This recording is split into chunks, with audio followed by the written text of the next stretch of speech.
In my experience, this app is absolutely amazing. It's the second best thing that you can do to practice your language with native speakers. Of course, number one is talking with natives IRL. If that's not possible and for any reason, then you should definitely use this app. So in this video, I will review the app and show you how I use this app personally to practice with native speakers. So I can show you what to do and what not to do and how to best use this app. So when you first open up this app, you have to set your account because it's actually a social media app.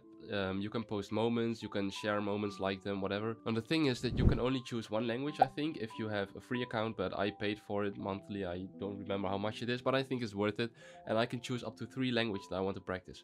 And if you do this, then others will be able to see like, oh, he's practicing Chinese, he's practicing Japanese, so you'll be matched with those people. But the main function, of course, is the chat function, so let me show you that now. Now, there's multiple ways you can do this. You can set your filters, you can choose people, or you can just scroll through users and the app will just show you random profiles, and then you can click any profile that you like.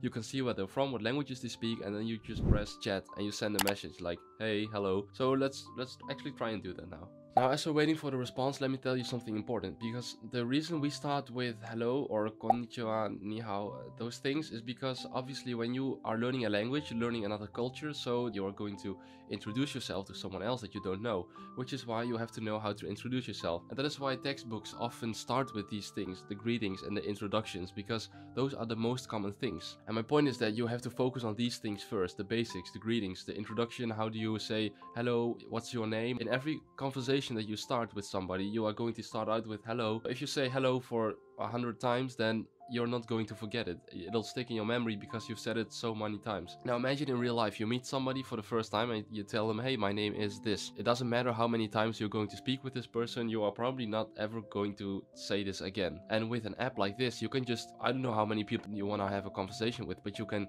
keep using these sentences. As long as you repeat the same thing over and over again, you will eventually remember it.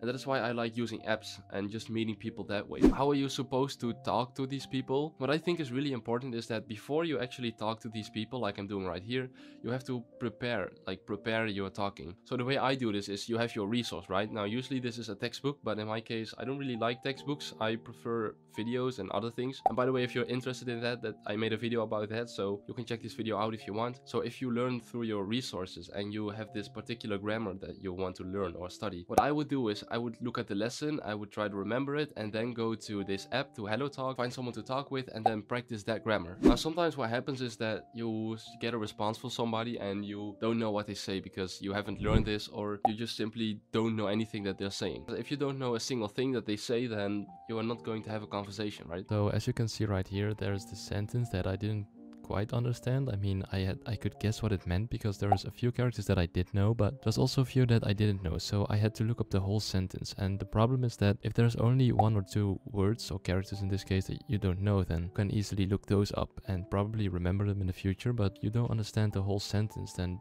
you're gonna end up translating the whole thing and then probably not remember what they said in the first place. So that's why I think it's best if you only need to look up maybe 1 or 2 words in a sentence. And if you're not sure whether you should remember this grammar or not, then it really just depends on your level, because if you're a beginner and you're talking with someone and they're talking about something that you would never know because it's just not a beginner topic, then you should probably skip over it. But if you're more advanced and they say something that you don't understand, then you can look it up and say, I don't know what this means, but I've seen it a lot, so let me actually try and figure out what it means. So in a nutshell, if you're a beginner, sure, go ahead, take your textbook, do the lessons, but practice them with native speakers as well. Find native material, a lot of native material, and if you encounter something that you recognize, then look it up, decide whether you want to learn it or not, and then keep practicing. Just keep practicing, and that's really the main point of this video.